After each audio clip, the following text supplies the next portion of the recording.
Katakot-takot na peligro ang inabot ng isang rider matapos itong sumemplang ng makagitgita ng isang jeep sa Mandaluyong.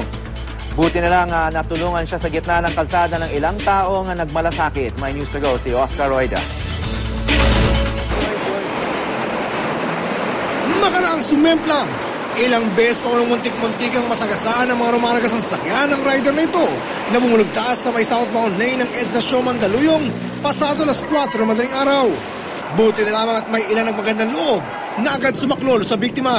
Nakita ko na lang siya dito, nakahiga, hindi na gumagalaw. Kawawa naman. Ayon sa ilang saksi, nagit-git umano ng isang sakyan ang biktima. At dahil basa ang kalsada, nawala ng kontrol ang motorsiklo at agad na sumemplang. Nasabit lang siya, parang na-sidesweep, tapos iniwanan. Yung nakasunod, van na truck, inintuan, tapos pick up. Huminto yung pick up, bumaba, tiningnan lang, umalis naman. Ilang sandali pa, dumating na ang mga rescuer at agad nilapatan ng paunang lunas ang biktima. Ang masaklap nito, papunta na sana ang biktima sa ospital matapos makatanggap ng tawag sa misis niya na isinugod doon ang kanilang anak.